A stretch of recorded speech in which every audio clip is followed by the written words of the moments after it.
Então, muito boa noite a todos. Aqui nos encontramos mais uma vez para pensarmos um pouco sobre a vida, que é aquilo que a doutrina espírita nos traz, o esclarecimento sobre a vida, sobre aquilo que nós somos. E hoje vamos pensar um pouco baseados no livro dos Espíritos, que é a filosofia da doutrina, a base para toda a doutrina, no seu capítulo Esperanças e Consolações, começando por pensar um pouco o que é que nós pretendemos no mundo, qual é o nosso grande anseio. O nosso grande anseio é sermos felizes. A procura de felicidade é aquilo que nós fundamentalmente fazemos em cada momento da nossa vida. E então percebemos que a felicidade na Terra não pode ser completa. Logo à partida, pelo simples facto de a Terra ser um mundo de expiação e provas e todos nós estarmos nessa situação.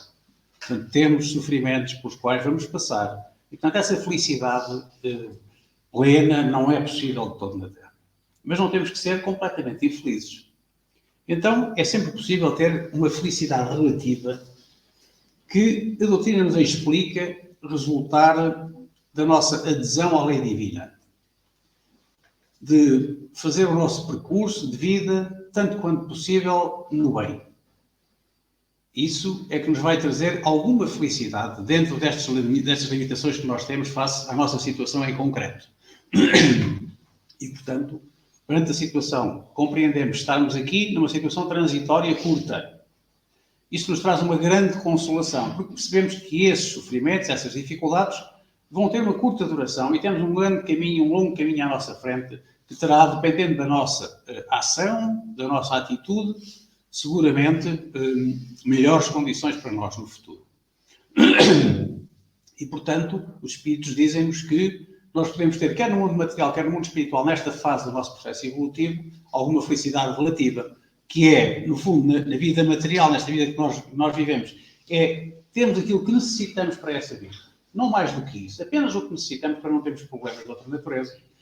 E na vida espiritual, é termos, de facto, a nossa fé fortificada, a nossa fé no futuro, porque temos uma visão diferente, refrescamos a nossa mente, a nossa ideia sobre aquilo que é, de facto, a vida e conseguimos irmos para o mundo espiritual com a nossa consciência tranquila por aquilo que nós fizemos. Portanto, é um caminho que estamos a fazer. É claro que nós temos situações que se nos deparam na nossa vida que nós não podemos controlar e que até podemos pensar que, bom, eu só faço bem, sou justo naquilo que é a minha vida, mas estas coisas acontecem. Porquê? Bom, são com certeza provas porque temos que passar, provavelmente muitas que exprimimos, e portanto o que temos que fazer relativamente a isso é aceitá-las com resignação, enfrentá-las da melhor maneira para que possamos obter esse futuro melhor, mais brilhante para nós, mais feliz, digamos assim. É claro que estamos no mundo material, temos um grande objetivo, que é desenvolver a nossa moralidade. Essa moralidade é desenvolvida fundamentalmente a partir do nosso esforço de intelectualização, de conhecimento. E, portanto, construímos uma vida social nesta civilização que é humana, aqui no planeta que conhecemos agora, neste momento. Provavelmente já passámos por outros, iremos passar por outros, mas neste momento é a nossa realidade. Nós construímos muitas coisas à volta dessa materialidade. Portanto, criamos necessidades fictícias. Não nos contentamos com aquilo que é o necessário, como nos diziam os Espíritos, que é aquilo que é importante para sermos felizes, mas queremos mais do que isso, muito mais do que isso e muito mais desnecessitados do que isso. E, portanto, aquele que consegue ser mais parco relativamente a essas coisas é mais feliz. É assim que funciona. Muitas vezes vemos pessoas à nossa volta que são felizes, aparentemente felizes, mas se fizermos essa análise, veremos que muita dessa felicidade, porque têm meios para isso, é conseguida à custa do egoísmo. É felicidade para eles. Então, terão que responder por isso no futuro. Porque o egoísmo é um dos males fundamentais, juntamente com o orgulho, que nós temos que combater. E, portanto, essa felicidade é uma felicidade absolutamente transitória e que vai ter depois o reverso da medalha nas vidas futuras dessas pessoas. Por outro lado, também vemos aquelas pessoas que são justas, como eu já disse há pouco, que fundamentalmente agem no bem e que estão sujeitas a situações complicadas, muitas vezes, a vicissitudes nas suas vidas. Isso quer dizer, no fundo, que estão a passar por provas ou por expiações que os vão ajudar a fazer o desenvolvimento que necessitam. É claro que é uma coisa importante do ponto de vista da vida, as leis divinas têm a lei fundamental é a lei do amor, da justiça e da caridade, que é, digamos, um chapéu para todas as outras leis, mas uma lei também muito importante nesta realidade é a lei do trabalho. E muitas vezes nós, do ponto de vista da nossa vida social, familiar, não temos em atenção aquilo que, do ponto de vista divino, nós temos em nós, que são as nossas vocações, as nossas capacidades, que nos permitem ser mais felizes e as conseguirmos adotar e levar a cabo na nossa vida de trabalho também, fundamentalmente. Então, muitas vezes, os pais, como educadores, têm muita responsabilidade nisso e é uma coisa por que não responder-se, porque isso causa a infelicidade das pessoas. É um dos grandes motivos para que nós tenhamos decepções na nossa vida, grandes sofrimentos.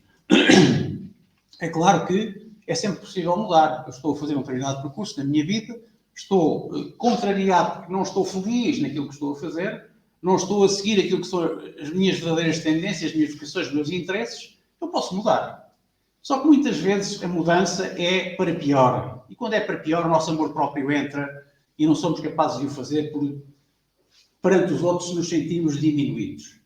Esta dificuldade, esta dor, esta decepção na vida leva muitas vezes, mais do que pode parecer, àquilo que é a pior coisa que podemos fazer, que é o suicídio. E, portanto, nós somos, digamos, causadores destes problemas materiais na nossa vida. Muitos deles são, de facto, causados por nós, mas somos também causador dos problemas morais, que é aquilo que nós estamos a procurar, de facto, desenvolver através das nossas virtudes neste momento. E esses problemas morais são ainda mais difíceis de resolver do que os materiais. Para que os materiais são causados por nós, mas muitas vezes também dependem de nós. São coisas circunstanciais que nos aparecem e que nós temos que ultrapassar. Os morais são fundamentalmente esses mesmo criados por nós e são os mais difíceis de resolver, quer na vida material, quer na vida espiritual. É claro que nós tiramos a perspectiva, nomeadamente aqui a doutrina espírita nos traz, desta relatividade, desta realidade neste momento, nós ultrapassamos isso, temos de facto uma consolação muito forte por perceber que é uma situação transitória e que vamos conseguir ultrapassá-la se fizermos o trabalho que precisamos fazer nesse sentido.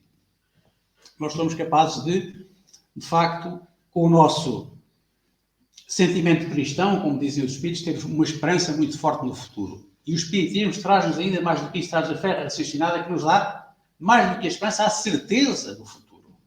Isso é muito importante. Então, este aprendizado que nós fazemos, aqui, através da doutrina, leva-nos a conseguir consolação numa série de coisas nesta vida difícil que passamos, por nossa culpa, estamos a espiar e a improvação, e algumas dessas dificuldades aparecem com situações que são comuns. Por exemplo, a perda dos entes queridos. Os entes queridos nós não controlamos, não controlamos a vida de ninguém. Isto traz para nós uma grande dor. Então o doutrina espírita também nos traz uma consolação neste domínio, porque nos diz que nós podemos contactar com eles, se houver condições para isso, se isso for permitido, nós podemos contactar com eles através dos meios que a doutrina espírita nos anuncia, que é a comunicação com o mundo espiritual. Portanto, não estaremos, muito provavelmente, completamente afastados deles, independentemente de nos virmos a encontrar com eles no futuro, mesmo nesta situação em que eles desaparecem fisicamente ao pé de nós. Nas nossas orações podemos sempre, de alguma maneira, ligar-nos também a eles. Um outro aspecto que tem a ver com a nossa prática, na nossa vida, que é uma grande decepção e que nos causa sofrimento, é a ingratidão do outro. Aceitamos muito mal isso. Mas só aceitamos mal quando somos egoístas, quando somos ainda demasiado imperfeitos. Porque se eu já tiver no meu esforço, na minha caminhada, no sentido do bem, eu então, o fazer o bem é a minha grande satisfação. E aquele que faz o bem, que se preocupa com o outro, não está à espera de nada de retorno. E, portanto, ele não tem nenhuma decepção por haver ingratidão por parte daquele que é ajudado. Portanto, são situações que nós temos, pela compreensão que a doutrina espírita nos traz, temos capacidade para as ultrapassar e as vivenciar de uma forma completamente diferente, muito mais feliz, diria eu. Temos também, muitas pessoas têm medo da morte. Os espiritismos vêm-nos desmistificar tudo isso. Mas têm medo da morte, muitas vezes, pela própria educação. Se nós, de facto, percebermos, muitos de nós somos educados enquanto crianças, dizendo que, se fazes isto, vais ser castigado, depois vais para o inferno quando morreres, e isto o inferno e o céu, mas é mais provável até que vais para o inferno, porque fazes isto e fazes aquilo. É claro que a criança cresce, torna-se adulto, vai compreendendo, procurando explicações para as coisas que aprendeu, e para aquilo que vê, para as suas vivências, e vai perceber que isso não é verdade. E então tornam-se muitas vezes, desacreditam Desacreditam nas coisas que têm a ver com a religião, com a ligação ao mais alto e tornam-se muito mais materialistas por esses erros educacionais, que são também da responsabilidade dos pais. Portanto, eu diria que a evangelização que a Casa Espírita proporciona às crianças é muito importante na sua formação. Portanto, temos aqui duas verdades. Temos o homem que é material, que é materialista, que é aquele que se assusta com a morte porque tem dúvidas sobre o futuro e tem a certeza que vai ser separado daquilo que tanto gosta, que são as coisas que tem. E há o homem espiritual, que é aquele que desenvolve a sua espiritualidade, se relaciona mais com o alto, desenvolve a sua moralidade, as suas virtudes e, portanto, se vai afastando dessa materialidade e, portanto, está muito mais, digamos, livre, muito mais, tem um espírito, uma alma muito mais calma, muito mais serena, encara as coisas de uma forma completamente diferente, muito mais feliz. O desgosto da vida, que muita gente tem, que resulta de coisas banais. Resulta, por exemplo, de uma coisa que parece contraditória, que é a ociosidade. A pessoa não tem nada a fazer.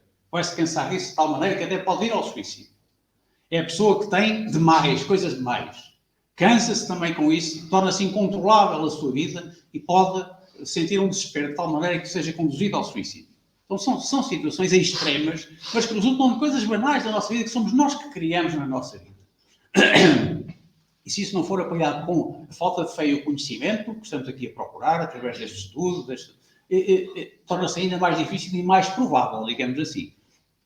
É claro que nós não temos direito de tirar a nossa vida.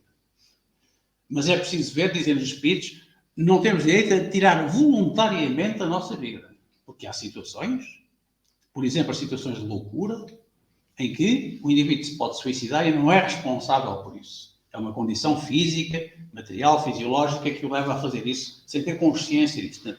Aqui temos essa questão de terem atenção quando se fala de suicídio.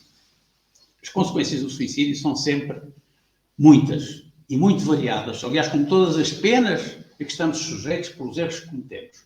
Penas no sentido de coisas que temos que corrigir no futuro. E os Espíritos dizem que uma dessas, a que é comum a todas, transversal a todas as situações de suicídio, é a decepção, o desapontamento por aquilo que se vai encontrar no mundo espiritual depois de ter cometido esse erro.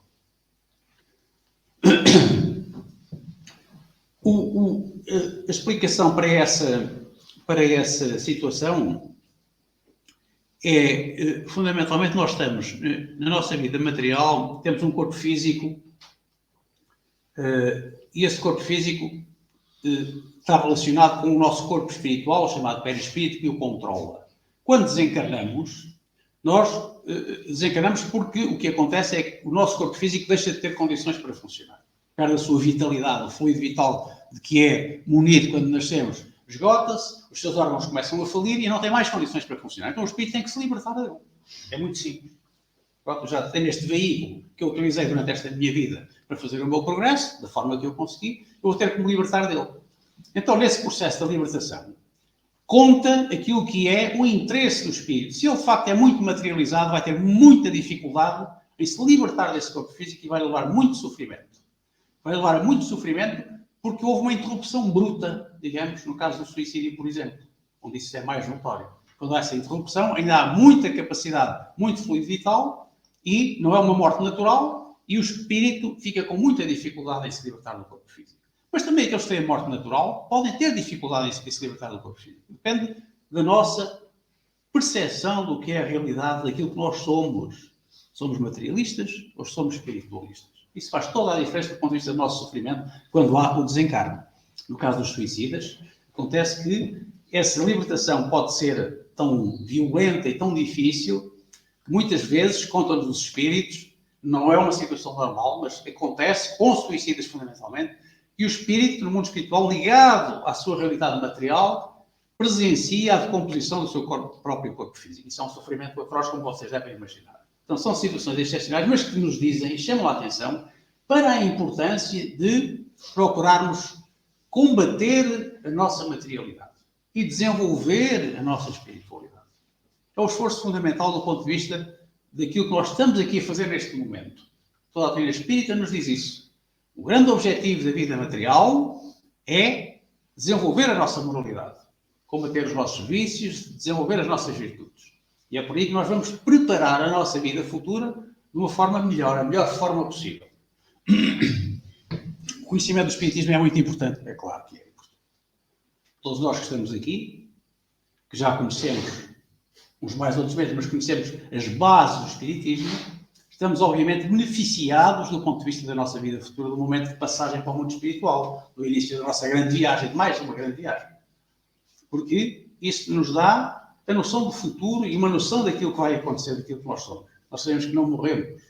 Então o Espiritismo traz, de facto, essa influência, porque quando nos encontrarmos do lado de lá, como eu digo, quando acordarmos mortos, temos a noção, compreendemos melhor aquilo que se está a passar. Isto não é nenhum seguro, mas é, de facto, uma base importante que nos ajuda.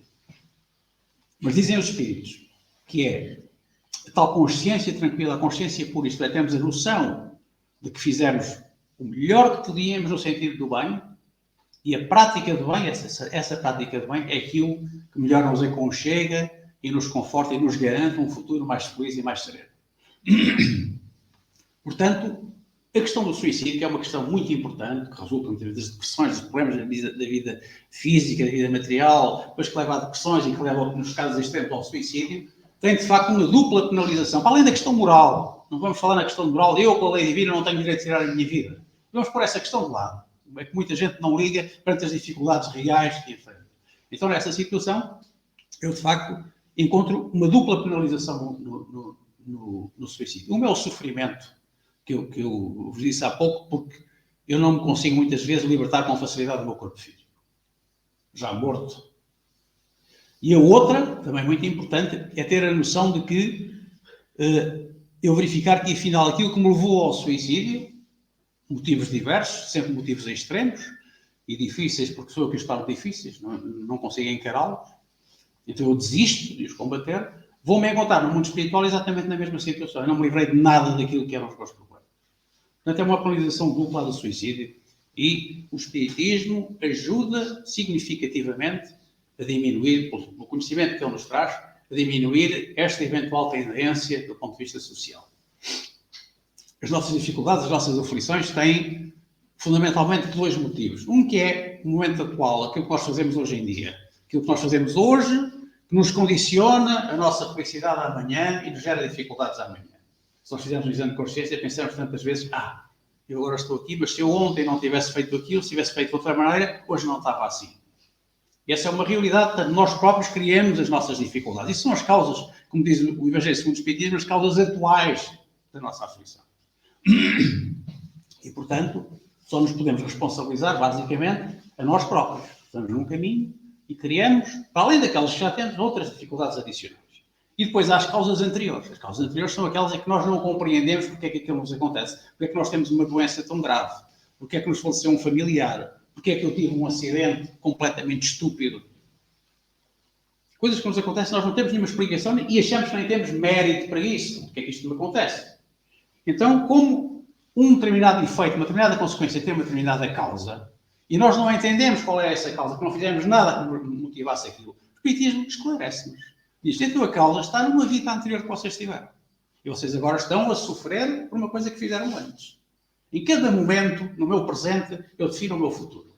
E o meu presente é também condicionado pelo meu passado. É isso que o Espiritismo me explica. Então, essas causas anteriores às aflições, fundamentalmente são situações de expiação, de provas, e levam-nos a perceber, reparem, eu estou numa determinada vida a sofrer as consequências de faltas cometidas antes, portanto, eu não tenho que corrigir ou sofrer penalizações pela falta que eu cometi na mesma vida, pode ser uma vida diferente, uma vida posterior, 2 vidas depois, 3 vidas depois, portanto, eu hoje posso estar a resgatar coisas de há 10 vidas atrás. É sempre possível que isso aconteça e temos que compreender esse princípio. Portanto, o processo reencarnatório das vidas sucessivas é, eu diria, para além da vida eterna, do espírito que nós somos, a grande revelação do Espiritismo. Porque é a reencarnação e o processo das vidas sucessivas que nos explica todas estas dificuldades que nós passamos. E torna muito claro qual é o caminho que nós devemos seguir. O próprio Evangelho se baseia nas suas orientações neste princípio da reencarnação, sem o qual muitas coisas não se compreendem no Evangelho de Jesus. E esta reencarnação baseia-se basicamente em dois aspectos, em dois princípios que são muito importantes, que são e que mostram Deus infinitamente justo e bom. Um é a sua misericórdia, porque nos dá condições sucessivamente, com faltas repetidas que nós fazemos, em vidas sucessivas para corrigir essas situações. Até se temos perfeita ideia, conseguimos eliminá-las. Dá-nos sempre essa possibilidade. É, de facto, muito misericordiosa esta atitude de Deus perante nós. Que, aliás, Emmanuel chama a reencarnação como o perdão de Deus. Como o perdão do Pai na nossa vida para os seus filhos, pelos erros que eles cometem, Deus também nos perdoa de uma forma muito mais intensa os erros que nós cometemos. E o outro aspecto tem a ver com a sua justiça. Porque nós vamos ser penalizados, vamos ter que corrigir os erros que cometemos para com o nosso próximo, sofrendo as mesmas coisas, ou coisas semelhantes àquelas que cometemos para com ele. Não há nada mais justo do que isto. Usa-se uma expressão que não é muito agradável, que tem a ver com a antiguidade, que é o olho por olho, dente por dente. Mas é o olho dente por dente numa perspectiva justa e moral e de amor para connosco que Deus tem sempre. Deus só quer o nosso bem, não quer o nosso mal. A vida material, de que estamos estado aqui a falar, é muito importante para este nosso progresso. Porque na questão 175 do Livro dos Espíritos, Kardec pergunta assim: não seria mais feliz permanecendo na condição de espírito? Penso eu, não tenho corpo físico, o corpo físico é uma dificuldade, se calhar era mais feliz se ficasse no mundo espiritual. E os espíritos respondem muito claramente: não. Estacionar-se-ia e o que se quer é caminhar para Deus. Portanto, reparem a importância do processo reencarnatório. Porque é, de facto, nesta realidade física, material difícil, nós fazemos o grande combate às nossas dificuldades. No mundo espiritual também fazemos. Mas é mais fácil, entre aspas, fazê-lo. Apesar de, como veremos adiante, teremos outras dificuldades no mundo espiritual. Mas os espíritos dizem-nos isto muito claramente. Então, este processo reencarnatório tem, fundamentalmente, duas vaias, digamos assim, nesta nossa caminhada. Um é o nosso livre-arbítrio. Reparem que é uma coisa maravilhosa que nós podemos escolher aquilo que quisermos fazer. Eu costumo dizer, nem Deus se mete connosco. Ele diretamente não se mete connosco. Indiretamente, obviamente que sim. Também já falaremos sobre isso a seguir. Mas, portanto, é o nosso livre-arbítrio fazendo a escolha do nosso caminho. O que significa que temos responsabilidade naquilo que fazemos. Por tudo aquilo que fazemos, a responsabilidade é nossa. Não apontemos o dedo a ninguém. E depois o outro aspecto tem a ver com a lei de causa e efeito. Que é, de facto, tudo aquilo que me acontece tem uma causa. Se aquilo que me acontece é bom, a causa é boa. Se me acontece é mau, a causa é má. Portanto, este princípio da lei de causa e efeito, ou lei da ação e reação, é o que gera todo este nosso processo de interação com tudo o que nos rodeia e connosco próprios. André Luiz, no seu livro Ação e Reação, diz assim sobre a questão da lei de causa e efeito, ou lei da ação e reação.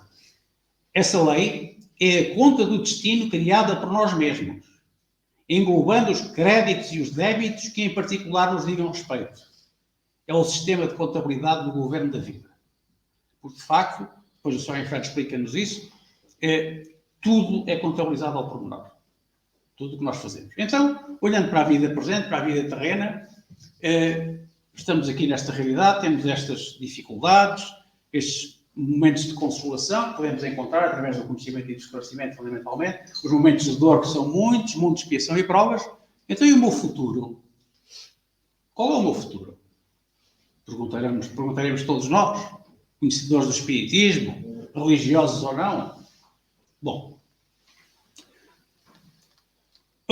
os espíritos dizem, e todos nós temos essa noção, o nada não existe nada. Portanto, nada, quando nós morremos fisicamente, desencarnamos, não vamos para nada, nada não existe. Não há nenhum ponto onde haja nada no universo. Há sempre qualquer coisa, pelo menos o fluido cósmico universal. Está em cada interstício de tudo aquilo que existe. Portanto, nada não existe. Então todos nós temos a noção de que há alguma coisa mais elevada que está para além daquilo que é esta realidade que nós conhecemos. Desde os primórdios da civilização, os seres mais primitivos já tinham a noção da divindade. Isso acontece porque nós trazemos no nosso espírito, em toda esta caminhada que nós seguimos, alternadamente, como eu vos disse, neste processo das vidas sucessivas e a reencarnação, alternadamente num mundo material, pode não ser este, e num mundo espiritual. Então, essas idas ao mundo espiritual vão gravar em mim, na minha no meu espírito, a noção dessa realidade da vida eterna espiritual. E quando eu reencarno com o dom do esquecimento, que é vantajoso para o meu progresso, eu tenho intimamente, no meu, vou dizer, subconsciente, eu tenho essa realidade gravada. Eu sei que existe essa vida. Sei que existe Deus. Sei que eu vou ser perfeito. Sei que isto é um caminho. Não está tão atento como isso, mas está subconsciente. Por isso a questão do autoconhecimento e desenvolver o conhecimento de mim próprio e pensar em mim, naquilo que eu faço, naquilo que eu sou em cada dia, é muito importante, nos vai levar a essas profundidades do nosso ser. E nos aviva essas noções que nós temos, que são inseridas em nós, são Deus quando nos cria, o Espírito tem, digamos, esse chip com essas coisas todas que são fundamentais para a nossa vida e que nos cabe a nós desenvolver através das ligações que Deus permite. Então, há essa, digamos que uma vaga lembrança. E de facto, nós pensarmos assim, esta vida material que eu estou aqui a viver, é uma vida, que se eu pensar, é uma vida que é curta, mesmo que eu viva 100 anos, é uma vida curta, 100 anos, e depois, não é? E pode ser ainda mais curto, porque pode-me acontecer, eu com facilidade posso perder a vida se não tiver cuidado. É meu dever cuidar do meu corpo físico, da minha realidade física, para o meu veículo para o desenvolvimento nesta realidade. Mas estou aqui a falar de pessoas que podem não conhecer o espiritismo, podem nem ser religiosas, podem ser ateias. Então, a questão coloca-se na mesma. Quando eu morrer, para onde é que eu vou, o que é que vai acontecer? É uma pergunta perfeitamente natural. E, portanto, essa intuição da vida futura existe porque ela está, digamos, inscrita em nós. Deus, como é que Deus, nosso Pai, Criador de tudo o que existe, interfere nesta realidade? Deus interfere através das suas leis. As leis divinas, que são perfeitas, imutáveis, justas, porque Ele é infinitamente justo e bom, infinitamente perfeito. Então, são essas leis. Ele não precisa de fazer nada. Ele tem conhecimento de tudo e não precisa de fazer nada. Porque o princípio da nossa punição, da correção dos nossos erros, está suportado por essas leis que são imutáveis e que funcionam sempre em tudo de uma forma perfeita. E, portanto, a punição é, eu cometo uma infração a uma lei e imediatamente vou ter uma reação a isso, de forma natural. Há um automatismo na vida que tem a ver com isso. Isto não quer dizer que Deus não considere importantes todos nós. Cada coisinha que existe não é inútil. Deus não tem nada inutilmente. E, portanto, um grão de areia, um micróbio, é tudo importante. E Ele conhece tudo isso.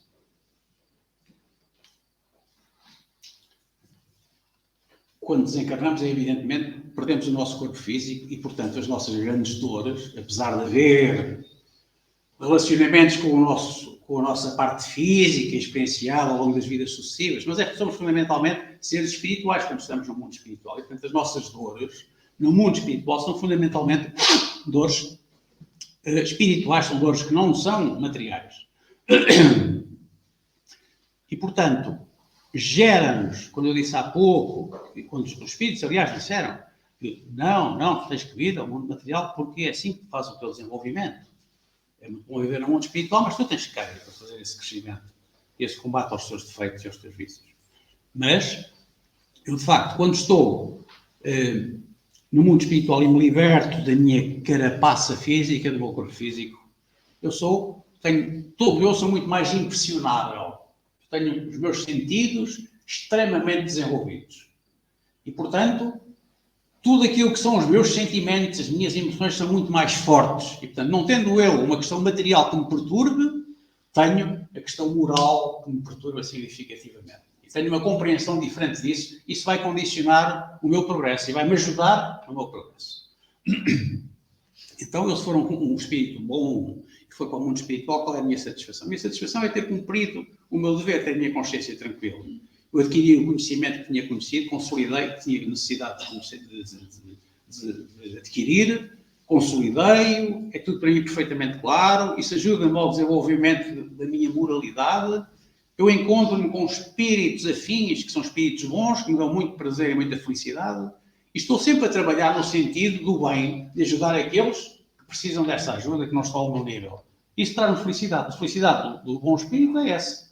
Por outro lado, o que é que o espírito menos bom, que os espíritos ditos inferiores, no livro dos espíritos, o que é que eles sofrem? Eles sofrem a incapacidade de não poder aceder a todos os gozos, os prazeres que percebem que existem, sobretudo quando estão no mundo espiritual, por ter as suas capacidades de compreensão mais exacerbadas.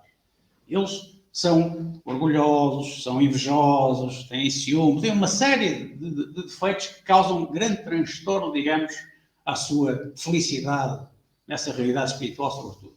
E, portanto, eles sentem isso e são infelizes e sofrem muito. Mas os espíritos dizem assim, qual é o sofrimento maior desses espíritos inferiores? Eles dizem, é um que é transversal a todos, que é a noção da eternidade das penas. Eles acham que estão condenados para sempre. Não conseguem, o seu conhecimento e o seu discernimento, envoltos em todas aquelas problemáticas difíceis, não consegue perceber que há um caminho muito claro que depende dele para fazer isso. E, portanto, ele está ali preso naquilo e sofre muito com isso. Portanto, essa é a noção da pena eterna que estes espíritos mais atrasados têm, que os fazem sofrer ainda mais. E, portanto, estão a ver a diferença entre um espírito bom, que pratica o bem, que vai para o mundo espiritual, e um espírito, de facto, inferior, que vai para o mundo espiritual. A realidade espiritual é completamente diferente. E, portanto, esses espíritos inferiores, com a sua observação daquilo que se passa à sua volta, com aquilo que é permitido verem, percebem que há espíritos que são mais felizes do que eles. E percebem porque é que eles são mais felizes do que eles. Então, isso ajuda-os a dizer assim, não, então eu também quero melhorar. Muitos deles conseguem fazer isso, alguns não conseguem, mas muitos conseguem dizer, eu quero melhorar, então eu quero ir para outra vida, porque eu percebo que, de facto, o processo de progresso moral se baseia muito nesta nossa fase evolutiva, nas vidas materiais. Eu quero outra vida material para exercitar e melhorar a minha condição. Isso ajuda-os nesse processo, porque vão pedir isso, vão querer fazer isso, com uma intenção de melhoria. Não quer dizer que eu consiga, mas com uma intenção de melhoria. Porque, de facto, nós, fundamentalmente, sofremos por aquilo que causamos, pelo mal que causamos ao outro. E, portanto, sofremos pelo mal que praticamos, ou por aquilo que voluntariamente originamos. Sofremos pelo bem que podemos fazer e não fazemos. E sofremos pelo mal que esse bem que não fazemos causa. Portanto, nós estamos completamente rodeados por um conjunto de coisas que é, desde que eu não esteja no bem, eu vou ter uma penalização, vou ter uma dificuldade para ultrapassar, eu estou a fazer alguma coisa de errado. Nem que seja passivamente. Portanto, temos que ter muita atenção. A grande questão é sempre a escolha entre o mal e o bem no nosso caminho. Sempre essa. E a doutrina espírita explica-nos que é muito fácil, com opções desta natureza, fazer isso. Portanto, só depende de nós. O espiritismo é importante para isto, é importante porque nos dá esta perspectiva de vida futura e isso é uma consolação muito forte. Traz-nos mais resignação, mais serenidade, muito mais paciência para as dificuldades que nós temos. Temos a noção clara de que aquilo que nós temos, nós pedimos essas coisas, precisamos delas para o nosso progresso e se calhar pedimos.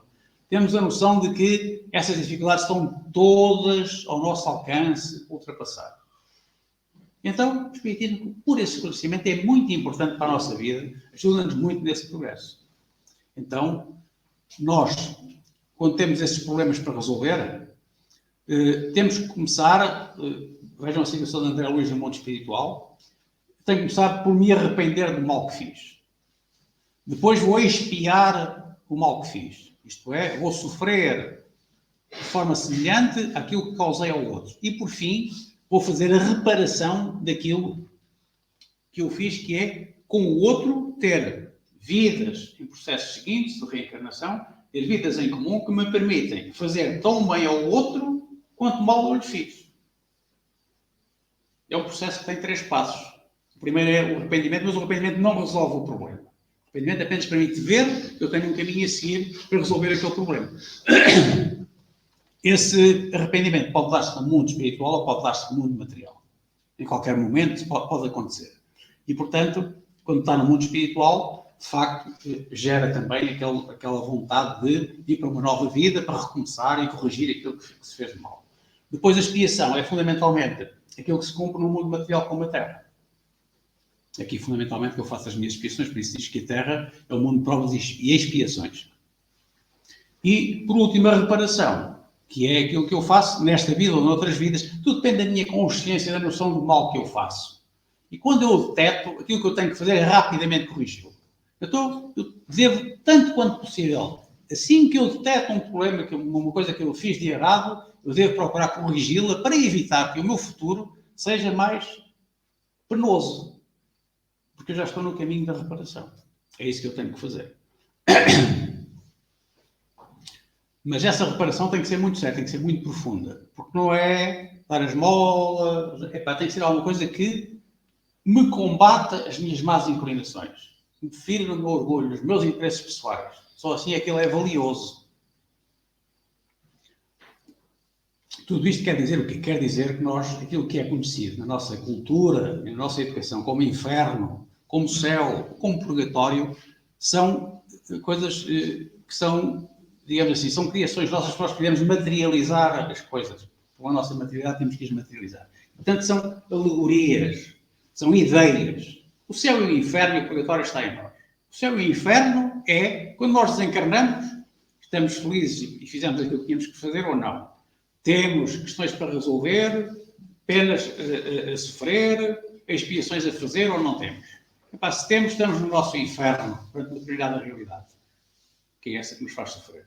Se não temos, temos consciência tranquila, fizemos o bem, estamos num caminho muito claro de evolução, não somos perfeitos, mas estamos num caminho muito claro de evolução, então eu estou no meu céu. O céu e o inferno está onde estiver o espírito que está bem ou está mal. O purgatório é uma coisa intermédia, que também é uma figura, mas que fundamentalmente o purgatório é isto que nós estamos aqui a viver. Estamos nas nossas expiações, a melhorar, a fazer exercícios, provas, para fazer o nosso melhoramento. O Céu e o Inferno tem um capítulo que se chama Código Penal da Vida Futura, que faz um resumo de tudo isto que o Livro dos Espíritos nos traz e que tece algumas considerações que são interessantes, chamando a atenção que nós, de facto, no mundo espiritual, temos a noção, sofremos por todas as coisas que cometemos de errado, na vida anterior e noutras, que estão presentes em nós, e temos gozos e felicidade por tudo aquilo que fizemos de correto. E é o conjunto destas duas coisas, das coisas positivas e das coisas negativas, a tal contabilidade divina, o deve e o haver, o débito e o crédito, que geram a nossa realidade no mundo espiritual. Eu estou melhor ou estou pior conforme o peso de cada uma delas. Isto é mesmo contado à unidade.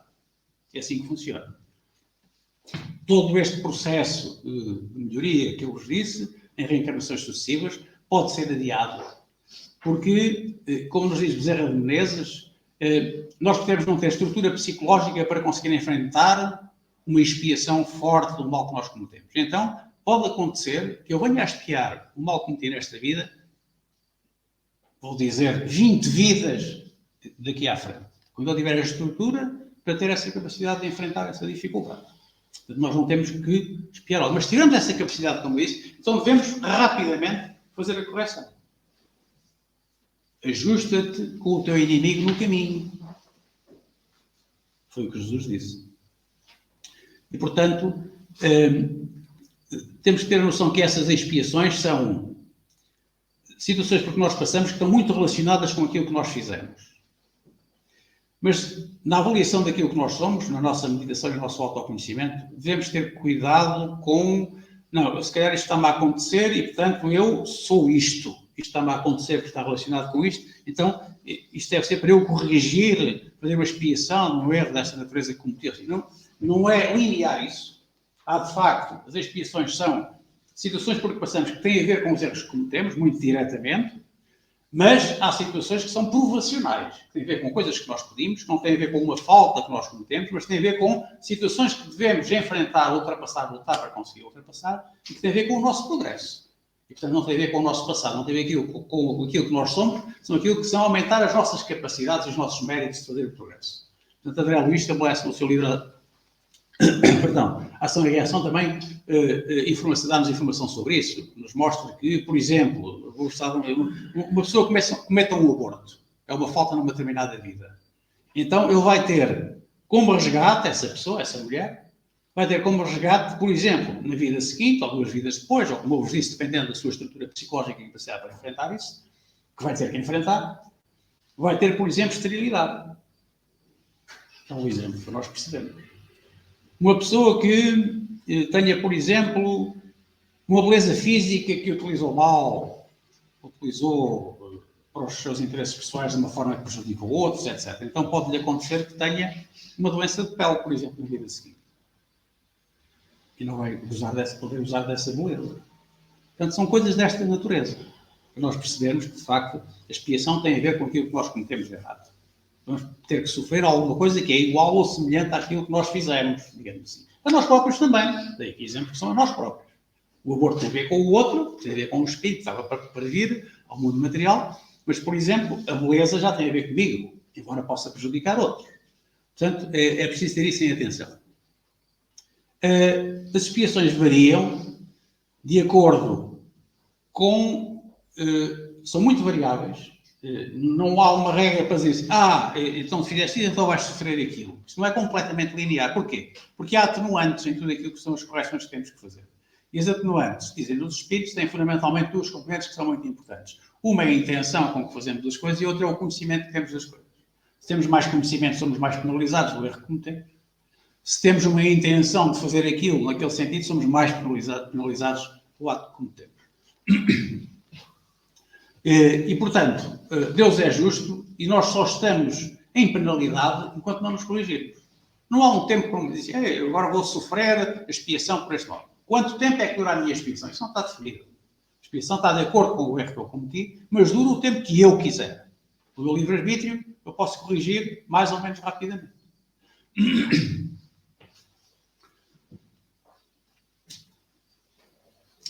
Nós estamos neste momento numa fase de regeneração do nosso planeta, de passar a mundo de regeneração, e portanto temos de ter a noção que estas nossas dificuldades morais nos podem impedir de reencarnar no planeta. Isto do ponto de vista das regras para a vida futura, está contemplado. Isto é, eu que sou um espírito com demasiadas imperfeições, desencarno e não vou reencarnar numa realidade que está em mudança para melhor. Vou ter que ir para um mundo inferior, onde vou fazer as minhas expiações, fazer as minhas correções, provavelmente até um mundo em que, em média, os espíritos têm um grau evolutivo ainda inferior ao meu, e, portanto, eu vou até ajudá-los nesse meu progresso, nesse meu esforço de progresso, e vou, então, criar condições para mais tarde poder vir encarnar um mundo superior, naturalmente, porque é a lei do progresso, é assim que funciona. E, portanto, este processo de mudança, nestas situações mais difíceis, só depende de nós. Porque nós temos o livre-arbítrio para fazer a escolha. E temos que fazer essa escolha, o processo é individual. Quando eu decido que a minha dor está a ser tão forte que eu já não a consigo suportar, eu vou entender que aquela dor sou eu que a estou a causar. Então eu tenho que mudar. E essa mudança é que vai abrir um caminho para eu ser resgatado, orientado e poder progredir para níveis diferentes da minha espiritualidade.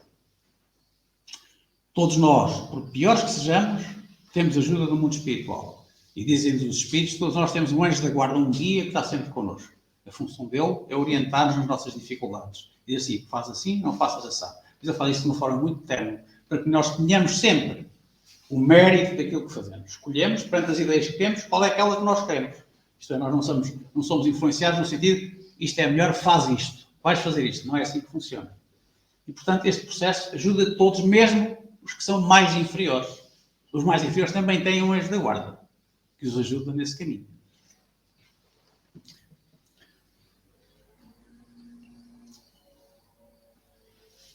No mundo espiritual, como eu vos disse,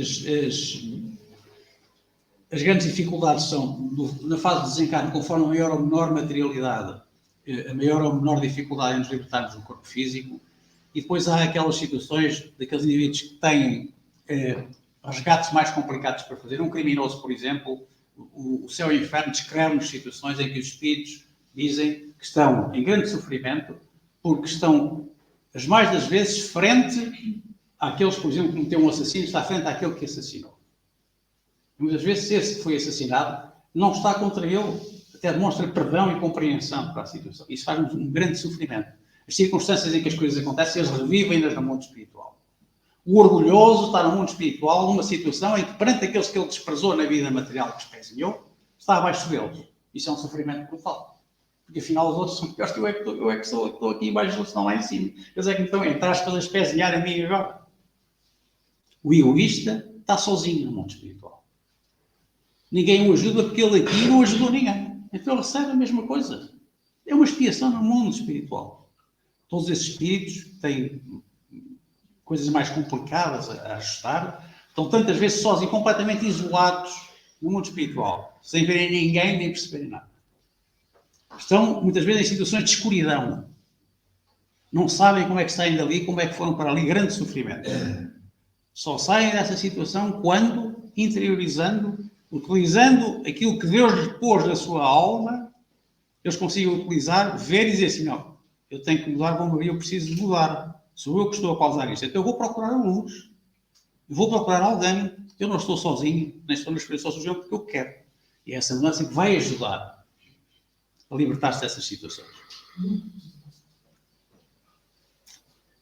Enfim, resumindo, o céu e o inferno diz assim: no que diz respeito à diversidade de géneros e graus de sofrimentos dos espíritos imperfeitos, o Código Penal da Vida Futura, que é este, digamos, o tema que estamos a tratar no âmbito do livro Céu e Inferno, o Código Penal da Vida Futura pode resumir-se em 3 princípios. Primeiro, o sofrimento é inerente à imperfeição. Nós só sofremos se temos imperfeições para corrigir. Segundo, toda a imperfeição, assim como toda a falta dela promanada, portanto, aquilo que resulta dessa imperfeição, traz consigo o próprio castigo, nas consequências naturais e inevitáveis. Assim, por exemplo, a doença por os excessos e da ociosidade nasce o tédio, sem que haja necessidade de uma condenação especial para cada falta ao indivíduo. Leis divinas é uma coisa que acontece naturalmente e automaticamente. Nós somos os nossos próprios juízes e somos muito severos no julgamento que fazemos de nós próprios quando estamos no mundo espiritual. Terceiro, podendo todo o homem libertar-se das imperfeições por efeito da vontade, a escolha é minha, o livre-arbítrio é meu. Podendo ele fazer isso, pode igualmente anular os males consecutivos e assegurar a futura felicidade. Aquilo que eu decidi fazer hoje vai condicionar o meu futuro. Então, eu devo preparar-me para morrer o melhor possível. Devo preparar-me para desencarnar, morrer é desencarnar, como nós entendemos, para desencarnar e estar no melhor possível no meu futuro próximo no mundo espiritual. Tenho isso nas minhas mãos, posso fazê-lo. Porque, como nós conhecemos no Evangelho, a cada um segundo as suas obras. Isto vale tanto para o céu como vale para a terra. Agradeço a vossa atenção. Não sei se nós temos alguma questão.